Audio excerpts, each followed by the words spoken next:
Hello दोस्तों, एक और क्लास आप सभी के लिए शुरू कर दिया हूं, जो कि रेलवे के एग्ज़ाम्स के लिए आप सभी के लिए इम्पोर्टेंस हो गया। रेलवे के सभी एग्ज़ाम्स के लिए, अगर चाहे आप रेलवे एनटीपीसी दे रहे हो, रेलवे एएलपी दे रहे हो, रेलवे आरपीएफ दे रहे हो, या रेलवे ग्रुप डी के कोई सा भी एग्ज़ाम दे रहे हो, रेलवे के एग्ज़ाम्स हो, तो उसके लिए पी वाई क्यूज़ आप सभी के लिए ये शुरू कर रखा हूँ मैं, जिसका आज क्लास नंबर 8 है। आपको इस क्लास से बाहर कुछ नहीं पढ़ना पड़ेगा।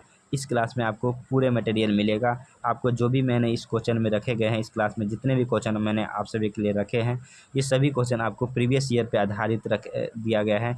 जो भी किसी न किसी आपके रेलवे एग्ज़ाम में पूछे गए हैं, मैंने यहाँ पे जो भी क्वेश्चन लेके आया हूँ, रेलवे के टैग लगा के लेके आया हूँ, जो कि रेलवे एग्ज़ाम्स में पूछे गए हैं। यहाँ पे कोई फेक नहीं है, आपको रियल बता रहा हूँ। जो भी रेलवे एग्ज़ाम्स में पूछा गया है, वो वही सेम टू सेम क्वेश्चन लेके आया हूँ। तो चलिए शुरू करते हैं आज का पहला क्लास। फिर आज की क्लास में पहला क्वेश्चन है आप सभी के लिए। पहला क्वेश्चन है कि भारत की पहली semi high speed train Vande Bharat express को प्रधानमंत्री नरेंद्र मोदी ने कब हरी झंडी दिखाई थी। तो ये क्वेश्चन पूछ रहा है, पहला क्वेश्चन पूछ रहा है कि वंदे भारत ट्रेन की सबसे पहले नरेंद्र मोदी ने किस समय हरी झंडी दिखाई थी। क्या वह 15 दिसंबर 2018 को दिखाई थी, या 15 फरवरी 2019 को दिखाई थी, या 15 जनवरी 2019 को दिखाई थी, या 15 मार्च 2019 को दिखाई थी। तो इसका आंसर आप सभी के लिए बी, इसका आंसर बी हो जाएगा। 15 फरवरी 15 फरवरी 2019 को नरेंद्र मोदी जी ने ये वंदे भारत ट्रेन को हरी झंडी दिखाई थी। फिर अगला क्वेश्चन, सेकंड क्वेश्चन आप सभी के लिए लेके आ रहा हूँ। सेकंड क्वेश्चन है कि भारतीय विज्ञान संस्था बेंगलोर के पहले भारतीय निदेशक कौन थे। जो भारतीय विज्ञान संस्था है, उसके पहले भारतीय निदेशक कौन थे। क्या वह सुब्रमण्यम चंद्रशेखर थे, या मॉरिस ट्रेवर्स थे, या एपीजे अब्दुल कलाम थे, या सीवी रमन थे। तो इसका आंसर आप सभी के लिए डी हो जाएगा। इसका आंसर डी हो जाएगा, सीवी रमन थे, जो कि सीवी रमन सीवी रमन थे, जिन्हें 1930 में नोबेल पुरस्कार से भी सम्मानित किया गया था। और सबसे पहले 1913 में रविन्द्रनाथ टैगोर को जो कि फर्स्ट एशियन व्यक्ति माने जाते हैं, जिन्हें नोबेल पुरस्कार से सम्मानित किया था। फर्स्ट एशियन और फर्स्ट इंडियन के रूप में भी माने जाते हैं। इसका आंसर हो जाएगा भारतीय विज्ञान संस्था के पहले निर्देशक कौन थे, तो सीवी रमन हो जाएगा। फिर आप सभी के लिए तीसरा क्वेश्चन है। तीसरा क्वेश्चन है कि निम्नलिखित में से मुंशी प्रेमचंद द्वारा लिखित बताइए, इसमें से कौन सा मुंशी प्रेमचंद द्वारा लिखा गया है। क्या वो यम को लिखा गया है, या चिदंबरा को लिखा गया है, या कामयानी को लिखा गया है, या सेवा सदन को लिखा गया है। तो इसका भी आंसर आप सभी के लिए आ जाएगा। इसका आंसर डी आ जाएगा। इसका आंसर आप सभी का डी हो जाएगा, सेवा सदन सेवा सदन को लिखा है मुंशी प्रेमचंद द्वारा। ये सेवा सदन को लिखा गया है। फिर अगला क्वेश्चन आप सभी के लिए फोर्थ क्वेश्चन है अंतर्राष्ट्रीय प्रकाश दिवस कब मनाया जाता है। आपको बताना है कि अंतर्राष्ट्रीय प्रकाश दिवस कब मनाया जाता है। अंतर्राष्ट्रीय प्रकाश दिवस क्या 1 मई को मनाया जाता है, क्या 16 मई को मनाया जाता है, क्या 16 जून को मनाया जाता है, क्या 1 जून को मनाया जाता है। तो इसका आंसर आपका हो जाएगा 16 मई को मनाया जाता है अंतर्राष्ट्रीय प्रकाश दिवस। इंटरनेशनल लाइट डे मनाया जाता है 16 मई को। इसका आंसर आप सभी का बी हो जाएगा। आंसर बी हो जाएगा। फिर अगला क्वेश्चन है, फिफ्थ क्वेश्चन आप सभी के लिए। महाराष्ट्र और गुजरात राज्यों का निर्माण डैश में हुआ, तो आपको बताना है महाराष्ट्र और गुजरात राज्य हैं, उसका निर्माण कब हुआ था। क्या वह 1959 में हुआ था, या 1962 में हुआ था, या 1961 में, या 1960 में। तो इसका आंसर आप सभी का डी हो जाएगा। आंसर डी हो जाएगा 1960 में गुजरात और महाराष्ट्र को बनाया गया था। सबसे पहली बात करें, गुजरात और महाराष्ट्र को पहले बम्बई प्रेसिडेंसी हुआ करते। बम्बई प्रेसिडेंसी हुआ करती थी। बम्बई प्रेसिडेंसी से काट को 2 भाग किया गया, जो कि पहले मराठी जो व्यक्ति बोलते थे उनको महाराष्ट्र, जो गुजराती बोलते थे पहले उनको गुजरात राज्य दे दिया गया, जो मराठी बोलते थे उनको मराठी दिया गया। जो भी प्रदेश मराठी भाषा से रिलेटेड थे, जो भी मराठी बोला करते थे, उन्हें महाराष्ट्र में इंक्लूड किया गया। जो गुजराती बोलते थे उन्हें गुजरात में रखा गया। उसके बाद जो कि पहला सबसे पहले भाषाई तौर पे जब गठन कब हुआ तो की बात करें तो सबसे पहले भाषाई तौर पे गठन हुआ था वो 1953 में भाषाई तौर पर गठन किया था। फजल अली आयोग ने ही कहा था कि अब भारतीय राज्यों को अब भाषाई तौर पे बांट देना चाहिए। तो सबसे पहले 1953 में आंध्र प्रदेश को सबसे पहले बनाया गया था भाषाई तौर पे। फिर अगला क्वेश्चन आप सभी के लिए आपके लिए छठा क्वेश्चन आ रहा है आप सभी के लिए। एच डी आई मानव विकास सूचांक रिपोर्ट 2011 के अनुसार निम्नलिखित में से किस राज्य में साक्षरता का सबसे अधिक है साक्षरता सबसे अधिक कहाँ पे आपको बताना है। क्या वह दिल्ली में है, उड़ीसा में है, या केरला में है, या पंजाब में। सबसे ज़्यादा पढ़े लिखे लोग कहाँ हैं आपको बताना है। क्या वो केरला में है तो इसका आंसर आपको केरला हो जाएगा, यानी आंसर सी हो जाएगा। केरला का जो लिटरेसी रेट है आप सभी के जान के आचुभ होगा कि 97.21 है। अगर और सबसे कम की बात करें तो सबसे कम आपके बिहार राज्य की सबसे कम लिटरेसी रेट है आप सभी के लिए। फिर इसका अगला क्वेश्चन है आप सभी के लिए सातवां क्वेश्चन आप सभी के लिए है कि प्रसिद्ध गोल गुम्बज कहाँ स्थित है आपको बताना है। प्रसिद्ध गोल गुम्बज है वो कहाँ स्थित है। क्या वह कर्नाटका में स्थित है, क्या वह राजस्थान में स्थित है, या गुजरात में, या पंजाब में। तो इसका आंसर आप सभी के लिए ए हो जाएगा। ए कर्नाटका में स्थित है। कर्नाटका में गोल गुम्बज स्थित है जो कि बहुत ही प्रसिद्ध है, जिसे 1660 में बनाया गया था। 1626 में बनाया गया था। किंग मोहम्मद आदिल शाह द्वारा बनाया गया था।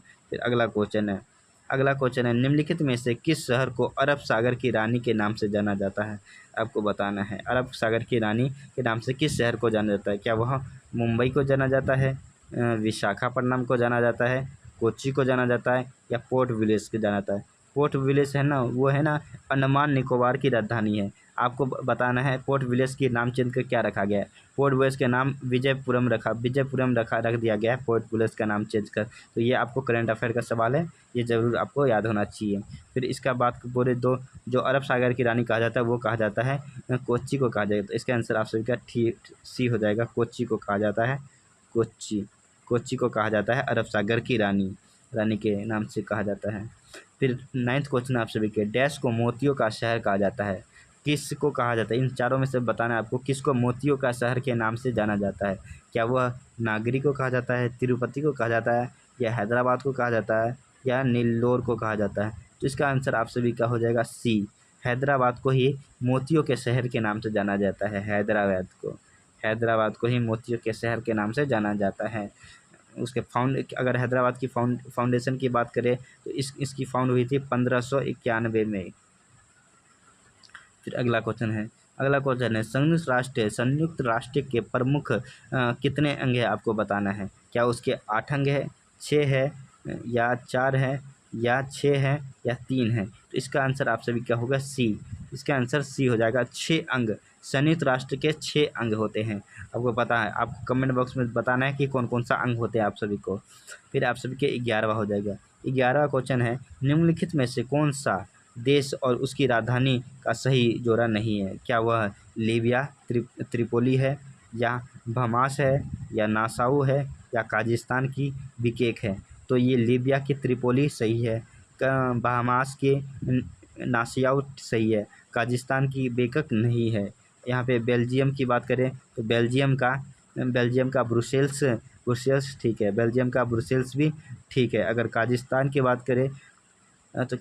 बात करें तो नूर सुल्तान जो कि इसकी राजधानी है। इसका आंसर सी हो जाएगा आप सभी के लिए। नूर सुल्तान है इसकी राजधानी। फिर अगला क्वेश्चन है भारत के लिए समुद्री मार्ग की खोज करने वाले पहले व्यक्ति थे। जो पहले व्यक्ति किस देश से थे जो कि भारत के लिए समुद्री मार्ग की खोज किए थे। इनमें से चारों में से बताना है आपको। क्या वो पुर्तगाली थे, फ्रांसीसी थे, अंग्रेज थे, या डच थे। तो इसका आंसर आप सभी को पता होगा कि वो डी है, वो जो कि वास्को डी गामा, जो कि 1498 में कोच्चि में आए थे। राजा कलिकट के पास आए थे 1998 में 1490 में। निम्नलिखित में से कौन सा उत्तर प्रदेश स्थित स्मारक नहीं है? इसमें से बताना है कौन सा एक स्मारक है जो उत्तर प्रदेश में स्थित है ना। क्या जानते ही है ताजमहल जो उत्तर प्रदेश में नामी है वो। उसके बाद बारह इमाम बारह जो कि उत्तर प्रदेश में बहुत नामी के नाम से जाना जाता है। सारनाथ स्फूर्त भी जो उत्तर प्रदेश में स्थित है। ये जो ए क्वेश्चन है आप सभी के लिए, इसका ए आंसर हो जाएगा ए। सफदरजंग मकबरा जो कि उत्तर प्रदेश में स्थित है, ये दिल्ली में आप सभी के लिए स्थित है, दिल्ली में स्थित है आप सभी के लिए। सफदरजंग मकबरा दिल्ली में स्थित है। फिर अगला क्वेश्चन आप सभी के लिए, अगला 14वां क्वेश्चन आप सभी के लिए, श्री लिंगराज मंदिर स्थित है। आपको बताना है श्री लिंगराज मंदिर कहाँ स्थित है। क्या वह द्वारका में स्थित है, क्या भुवनेश्वर में, कोणार्क में, तिरुपति में? तो श्री लिंगराज मंदिर आप सभी के लिए आंसर इसका बी हो जाएगा, भुवनेश्वर। भुवनेश्वर में श्री लिंगराज मंदिर स्थित है, भुवनेश्वर में स्थित है श्री लिंगराज मंदिर। उसके बाद अगला क्वेश्चन आपका लिए है, मीनाक्षी मंदिर कहाँ स्थित है? मीनाक्षी मंदिर किस राज्य में स्थित है? क्या वह गोवा में है, केरला में है, उड़ीसा में या तमिलनाडु में? तो मीनाक्षी मंदिर आपका इसका आंसर डी हो जाएगा। मीनाक्षी मंदिर तमिलनाडु में स्थित है, तमिलनाडु में स्थित है, तमिलनाडु में स्थित है। फिर अगला क्वेश्चन आप सभी के लिए होगा, अगला क्वेश्चन 16वां क्वेश्चन है, सोल ऑफ न्यू मशीन नामक पुस्तक की संपादित किया गया था। सोल नामक पुस्तक की संपादित किसने किया था? सोल ऑफ न्यू मशीन नामक पुस्तक का क्या ह्यूगो ने किया था? साहित्य के लिए निस्ट्रो अंतर्राष्ट्रीय पुरस्कार ने किया था, या मैन बुकर ने किया था, या पुलित्जर ने किया था? तो इसका आंसर डी आ जाएगा, पुलित्जर ने किया था, पुलित्जर पुरस्कार आपको पता होगा, पुलित्जर पुरस्कार भी दिया जाता है। पुलित्जर पुरस्कार किस लिए दिया जाता है आप सभी को पता है? पुलित्जर पुरस्कार पत्रकारिता के लिए दिया जाता है, पत्रकारिता के लिए नोबेल प्राइज भी कहा जाता है इसको। फिर अगला क्वेश्चन आप सभी के लिए, अगला क्वेश्चन है कि निम्नलिखित कलाकारों में से कौन सा ऐसे कलाकार है जो कि चित्रकार से संबंधित नहीं है? आपको बताना है। क्या वो जामिनी रॉय है, रुक्मणी देवी है, अमृत शेरगिल है, नंदलाल बोस है? तो इसका आंसर आप सभी के लिए हो जाएगा बी, रुक्मणी देवी।